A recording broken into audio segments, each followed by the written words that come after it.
Alors, bienvenue, amis fidèles téléspectateurs. Il est 10h passé de 55 minutes sur nos antennes. Si vous venez de nous rejoindre, sachez que vous avez manqué la première partie, donc dommage, hein, dommage. Mais ne vous inquiétez pas, am na beneen alternative, mën ngeen resuivre émission bi wala tout ce qui a été actualité ak lépp li nga xamante ne wax nañ ko à travers suñu plateforme wala suñu réseau Sen Jeune TV. C'est très facile, da ngeen di jël seen smartphone wala ngeen jël seen téléphone portable seen ordinateur je sais pas n'importe quoi ngeen tapé Sen Jeune TV da ngeen gis lien émission bi ngeen mën ko seetaan. Ensuite vous pouvez aussi donner vos commentaires et vos avis par rapport ak li ñu jot a waxtaanee yëpp. Actuellement on est à notre deuxième partie. Et quand on parle de deuxième partie, forcément on parle de l'invité. Aujourd'hui, notre invité, comme nous l'avons dit démb ak bërki démb, tey dañu am invité de prestige, invité de marque, invité boo xamante ni à travers l'engagement bi nga xamante ni moom lay joxe, à travers forme de peut-être lutte bi nga xamante ni moom lay doxal mu nekk koo xamante ni c'est une personne extraordinaire ci li muy yëngu ñu koy ñaanal aussi yàlla dimbali ko ci sàmm ko ci. Il se nomme Adama Zoumani gi donc mais dañ koy bàyyi tout d'abord mu daal di présenté wu. Après ñu daal di wax lan ak lan dañuy daal di waxtaane ba su tey Adama bienvenue. salaamaaleykum Ndiaga. waaleykum salaam. di la nuyu di la ziar bu baax a baax. di nuyu également ñëpp ñi nga xam ne ñi ngi seetaan la chaîne Sen Jeune TV. Comme ni nga ko waxee donc le nom c'est Adama Zoumani gi. Nekk jeune. Comme yow comme ni ñuy seetaan. non kii pas la. Voilà donc nekk expert en marketing digital et intelligence artificielle. En même temps je suis le fondateur et CEO de Zouma Consulting Communication. Donc c'est une entreprise qui évolue dans le domaine du marketing digital et de l'intelligence artificielle. Voilà. Alors, je pense que brosser nga peut-être sujet bi di comme ni nga ko waxee rek vous pouvez vous dire que ni tey jii on va parler d'intelligence artificielle. Okay. Donc une opportunité majeure pour la jeunesse sénégalaise. IA, intelligence artificielle la ñu nar a waxtaane tey suñu plateau avec notre invité mais tout d'abord Zouma Consulting. Okay. C'est quoi? Voilà, donc Zouma Consulting c'est tout simplement benn entreprise boo xam ne dañ ko mettre en place. Donc pour accompagner ñi nga xam ne mooy leen petite et moyenne entreprise donc à travers le marketing digital ak ay solutions IA mais également dañuy defaale li nga xam ne mooy coaching parce que le but principal c'est quoi? C'est de former les jeunes ñu découvrir li nga xam ne mooy intelligence artificielle ak potentiel bi nga xam ne moo nekk ci intelligence artificielle parce que force est de constater que actuellement au Sénégal il y a beaucoup de jeunes yoo xam ne ñi ngi utiliser li nga xam ne mooy intelligence artificielle mais duñ koy utiliser vraiment dañ koy utiliser d'une manière boo xam ne c'est pas ça. Parce que dañ koy utiliser pour def des vidéos pour troll wala des vidéos yoo xam ne vraiment yu reetaan loo nit ñi wala juste pour générer des images alors que tey boo jëlee ci monde bi tey boo jëlee Afrique par exemple boo demee Ghana nga dem Nigeria nga dem Côte d'Ivoire wala nga génn Afrique donc il y a des jeunes yoo xam ne actuellement ils se font des millions grâce à l'intelligence artificielle. Donc mais pourquoi pas le Sénégal? C'est quoi le problème? Pourquoi pas? xam naa dinañ ci peut-être revenir léegi mais en attendant ma bëggoon la laaj aussi qu'est-ce qui t'a poussé tey jii nii ba nga mën a dugg ci intelligence artificielle lan moo la ci mën a poussé parce que mënoon nga def peut-être juriste mënoon nga def peut-être et cetera mais pourquoi le choix de l'intelligence artificielle nga mën cee spécialisé wu? Bon damay ne pourquoi le choix de l'informatique de la communication digitale et l'IA. Donc c'est quelque chose boo xam ne depuis ba ma nekkee xale la je peux dire donc c'est la embrasser li nga xam ne mooy informatique. Parce que à 14 ans c'est la njëkk jot li nga xam ne mooy sama ordinateur portable IBM. Mais anecdote boobu lu ma siy fàttaliku mooy ordinateur bi dama ko andil tey suba ma changé système ordinateur bi planté ordinateur bi donc dama changé système bi carrément. Donc sama mag bi nga xam ne mooy def li nga xam ne mooy réseau informatique. Donc après moom moo ñëw wan ma installation yi nu ñu koy defee et tout donc depuis loolu mu nekk benn passion ci man donc li nga xam ne mooy informatique en grosso modo.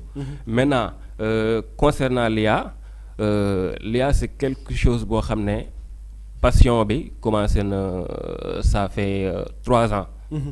Parce que ça fait 3 ans de cela que j'étais pas là donc j'étais au Maroc. Donc dans le cadre professionnel et tout. Donc là-bas j'ai découvert qu'il y a pas mal de jeunes yoo xam ne ñi ngi liggéey te bougé wuñu seen kër alors qu'ils se font énormément d'argent. Donc moi j'ai cherché à savoir le pourquoi du comment lii lan moo ko waral bi ma gëstoo ba ci biir donc c'est là découvrir des facettes des choses yoo xam ne il le réalise avec l'intelligence artificielle. Donc à partir de là donc j'ai commencé à bouquiner donc di former aussi loolu di spécialiser aussi loolu ba mu trouver benn recette boo xam ne su ma ko combiner ak li nga xam ne mooy communication digitale bi non un travail boo xam ne dama ko war a def en 1 mois je le fais en 1 semaine et c'est extraordinaire. C'est extraordinaire macha allah mu nekk peut-être compétence wala loo xamante ni yow yaa ko may sa bopp mis à part. jàng bi nga ko jàng wala peut-être li nga xamante ni. les deux jot nga ci gëstu. n'est-ce pas mais c'est bien beau aussi ñu savoir lan mooy intelligence artificielle parce que peut-être à travers étymologie bi on va dire que intelligence peut-être xalaat artificielle lu xamante ne amul la. donc xalaat boo xam ne amul mais baax na yow itam mi nga xamante ni yow yaa nekk ci milieu boobu c'est quoi l'intelligence artificielle. Bon quand j'ai l'habitude d'expliquer wala may joxe définition par rapport à un concept. Donc il y a des jeunes yi nga xam ne ñu ngi donc si on utilise des termes yoo xam ne c'est purement technique donc ça peut créer la peur en eux donc d'embrasser ce branche-là. Oui Ousmane dafa wax na ma ko. waaw mais donc je vais pas utiliser des termes yoo xam ne c'est technique parce que bu ma koy utiliser rek ki nga xam ne mi ngi dégg yaa donc dina créer benn peur si moom. ba day ragal danaa bon lii c'est trop technique donc du ma si dugg. L'intelligence artificielle c'est quoi c'est tout simplement un programme informatique boo xam ne dañ ko mettre en place. Donc muy jàng ci ay données.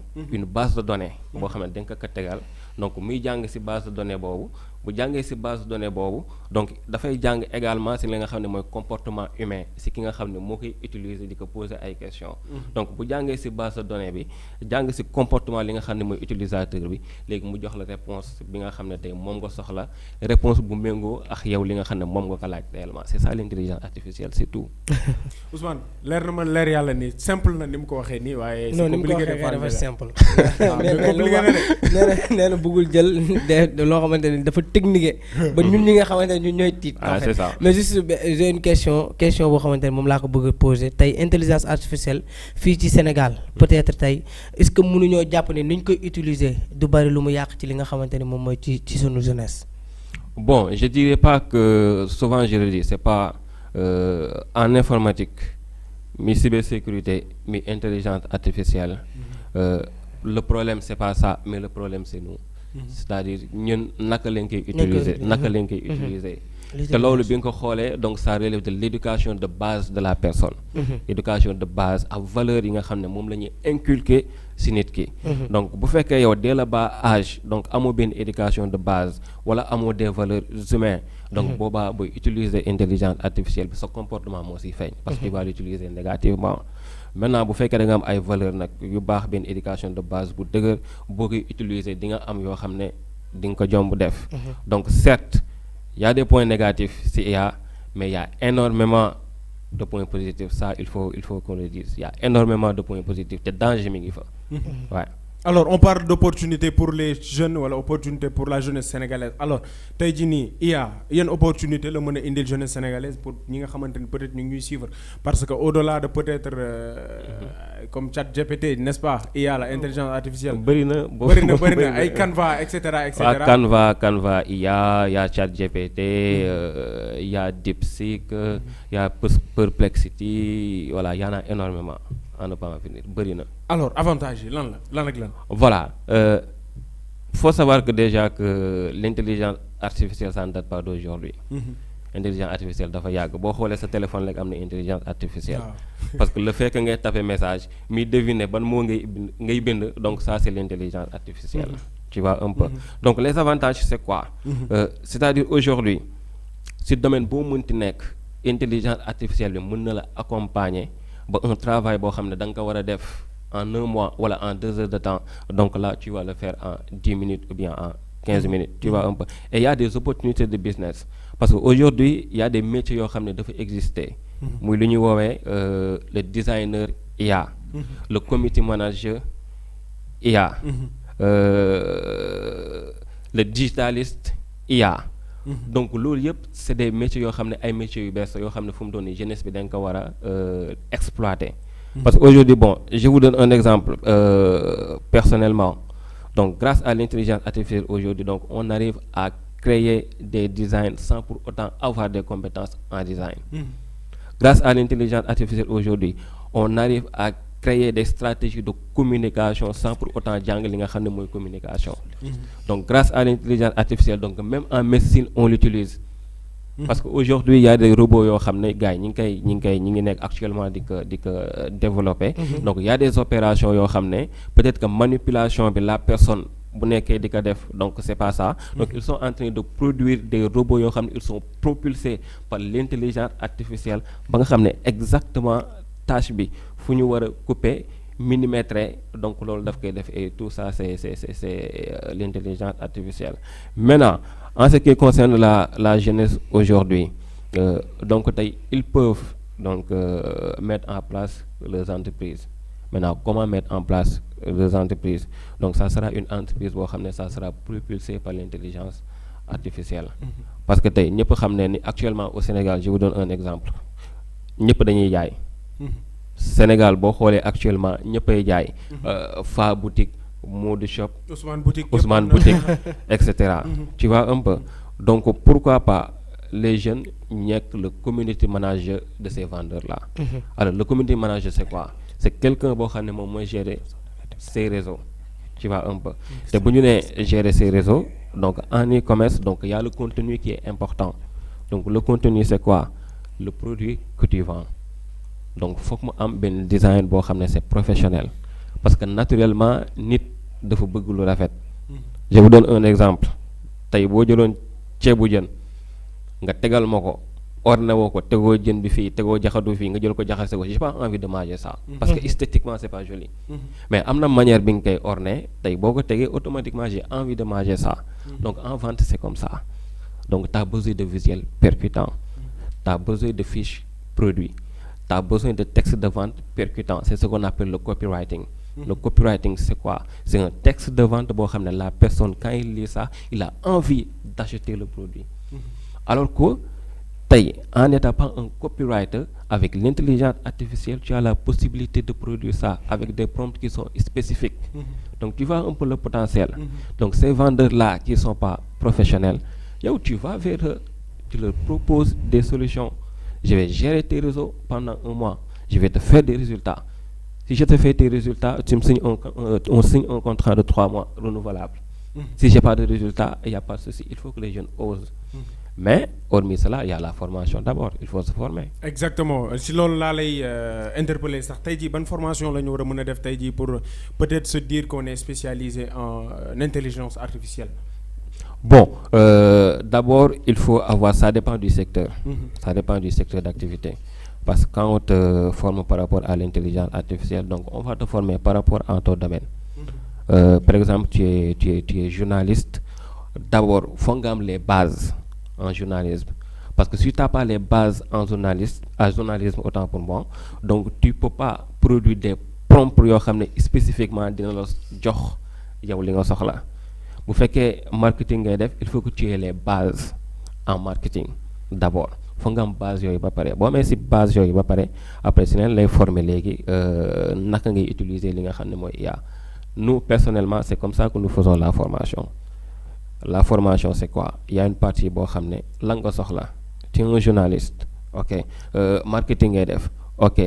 Donc on va te former sur cette base là d'abord. Bi la former si base boobu ba pare ba nga am les bases, les prérequis, léegi nag après si base boobu la ñuy intégrer li nga xam ne mooy intelligence artificielle pour mun la jox vraiment des résultats yoo xam ne c'est professionnel et c'est convaincant.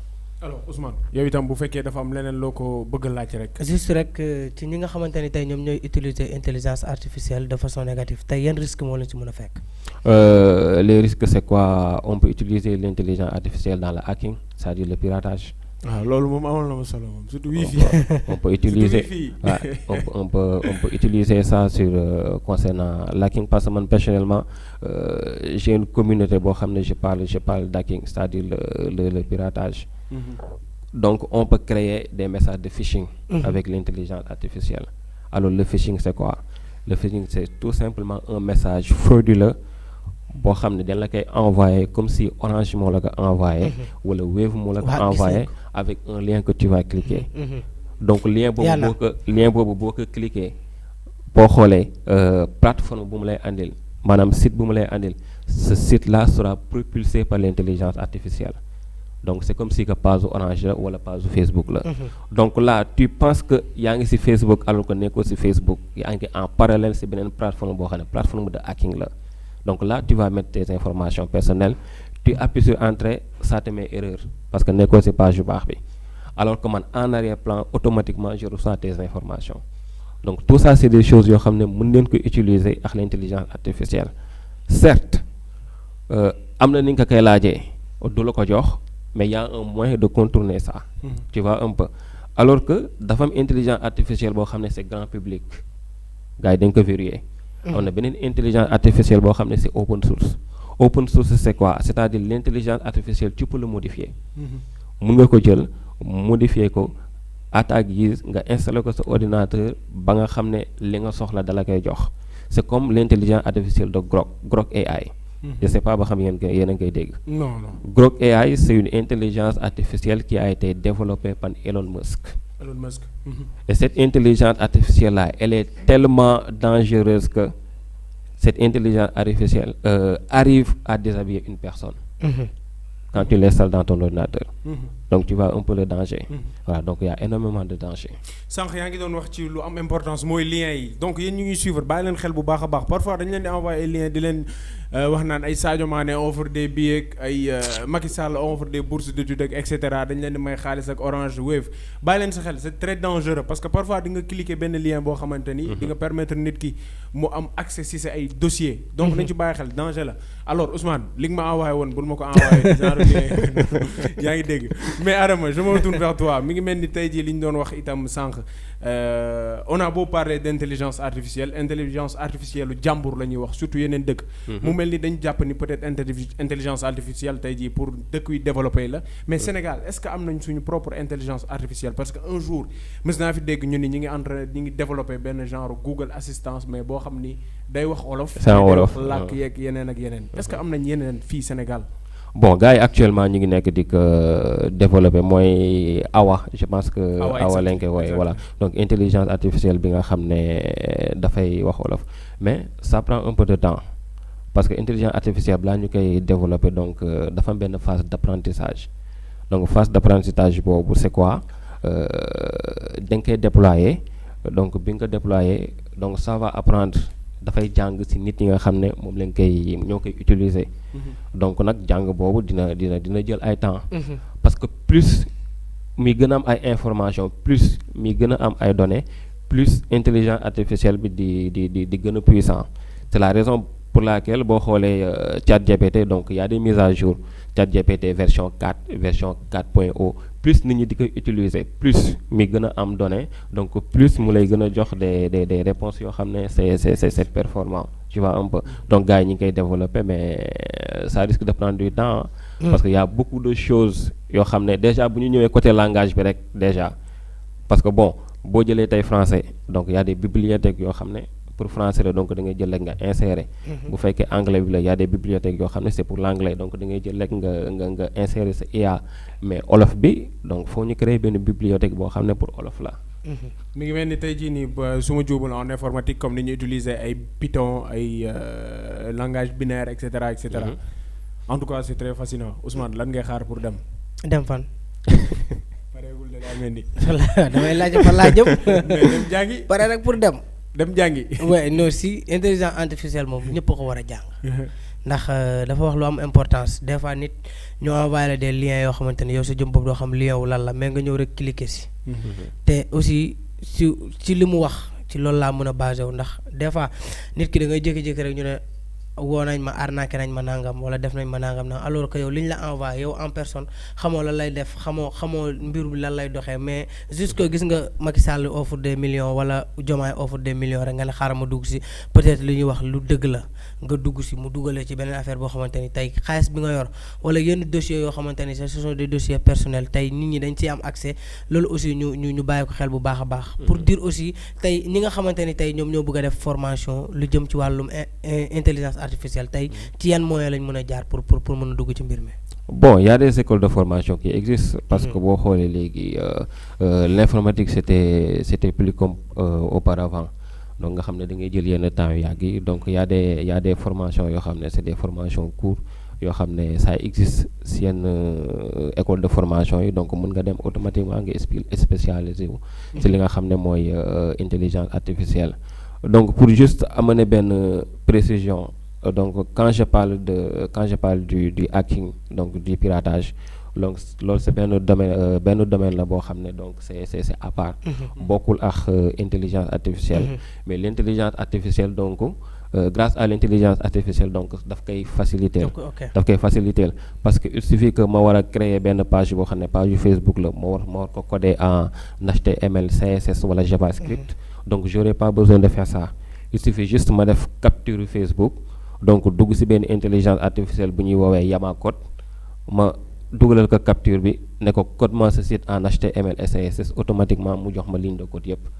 Damay copier ubbi sama éditeur de texte ma def extension .html extension .css. bul joxe astuce am na ñuy seetaan ñoo xamante ni. tu vois voilà donc damay exécuter su ma exécuter rek donc automatiquement da ngay gis page Facebook bi la. gis nga ni mu ko expliquer nii rek c'est tellement compliqué ba man fu mu ne nii sax j'ai même pas envie de me spécialiser. C'est pas compliqué. Non, c'est pas compliqué. Mais est-ce qu'on peut parler aussi de l'intelligence artificielle, peut-être levier économique au Sénégal, peut-être vu que en ce moment tollaguñ ci mais ëllëg. Dans le futur on peut dire. Bon, là on parle plutôt d'innovation. Là on parle plutôt d'innovation. Maintenant c'est aux jeunes, c'est à nous donc de relever ce défi-là.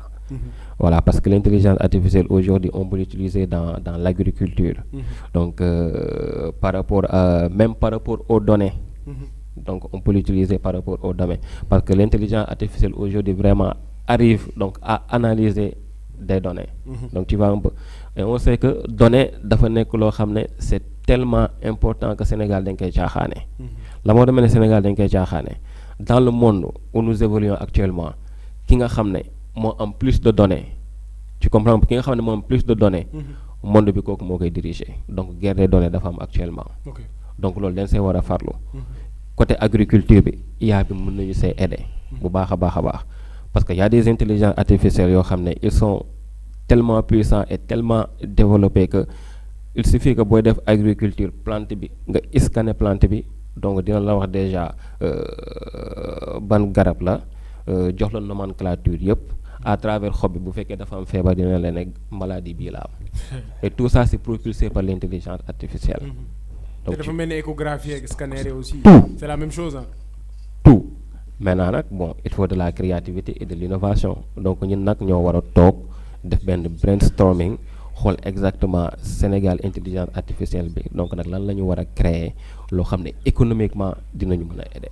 Alors mu mel ni waxtu wi daanu nañ daf ñu xoj donc voilà di duuf ci nag li rek dafa xajul ci cin li donc bu fekkee am na benn message boo mën a lancer wala nga bëgg ko wax rek je pense que c'est l'occasion.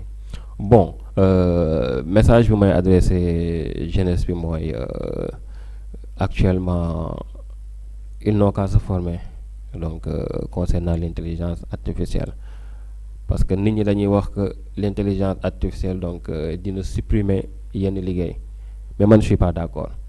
C'est pas l'intelligence artificielle qui va supprimer wala qui va éliminer certains métiers. Mais c'est plutôt les gens qui maîtrisent l'intelligence artificielle qui vont le faire. Parce que derrière l'intelligence artificielle, donc il faut une personne qui contrôle. Même si on fait une automatisation, donc il faut que tu sois derrière donc pour surveiller ces automatisations-là. Donc vraiment les jeunes, ils n'ont qu'à se concentrer. Nañu dem former wu ji, nañu dem gëstu jéem a maîtriser li nga xam ne mooy intelligence artificielle. Parce que man personnellement mi ngi may dimbali te mi ngi may aider lu bëri sur le travail que je suis en train d'abattre sur le plan de la communication et cetera.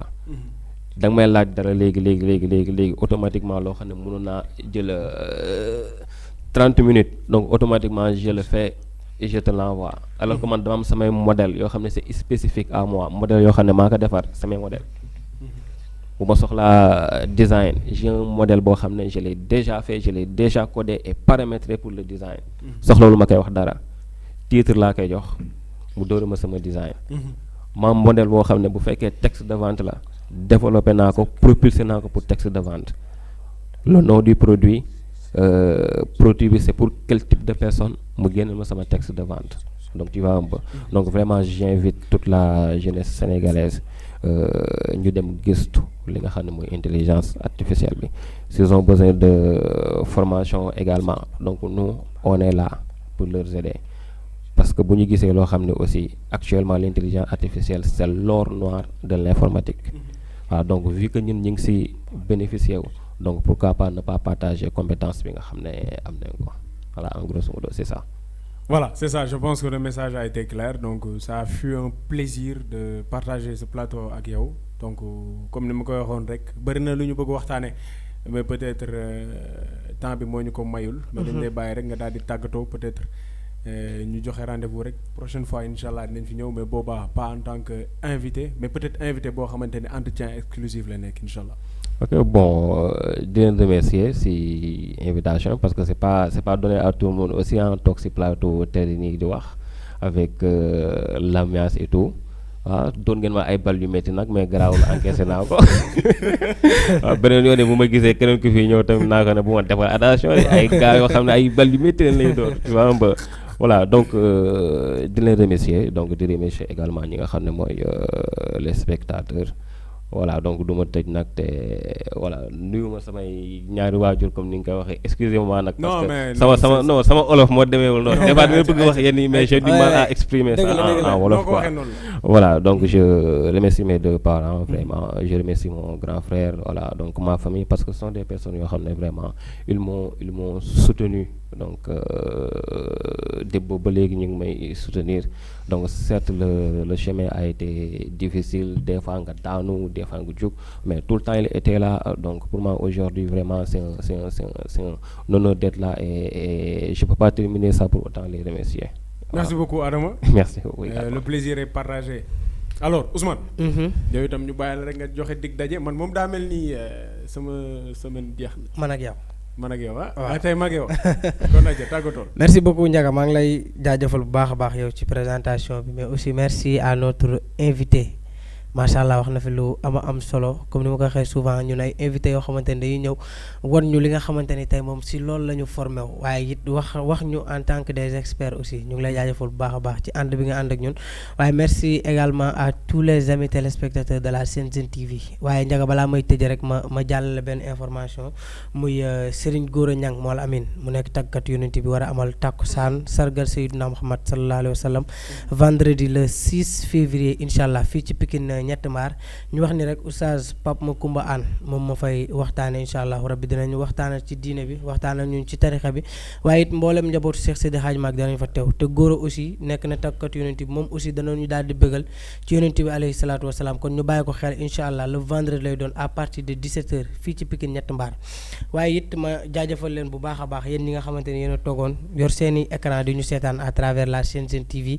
di leen jox dig daje le lundi incha allah waaye balaa lundi ma leen di jox dig daje samedi incha allah ci benn émission bu ñuy wax Parlons Foot avec des invités mais damay ñëw du ma ñëw en tant que chroniqueur mais bis boobu damay nekk en tant que présentateur toog ci place ki nga xamante ne moom mooy Ndiaga. jërëjëf incha allah yàlla nañu ko fekkee ak tal bu soobee yàlla ça a été un plaisir de partager ce plateau avec vous. yow mi nga xamante ni yaa di Ousmane mais aussi Adama on rappelle que notre invité s'appelle Adama Zoumanigui donc expert en marketing digital mais aussi expert en intelligence artificielle mais en même temps fondateur du groupe Zouma Consulting donc tey jii ñu amoon ko suñu plateau on a parlé des opportunités yi nga xamante ni l'intelligence artificielle am na ko suñu jeunesse bi mais aussi des effets néfastes yi nga xamante ni am na ko entre autres mais en tout cas ça a été un plaisir de partager ce plateau avec vous mais aussi un plaisir de vous servir vous amis fidèles téléspectateurs et internautes de notre chaîne comme ni ñuy wax rek waxtu wi moo nu xoj waaye rek lu tëgg tas te lu neex des ci xol yi merci beaucoup à vous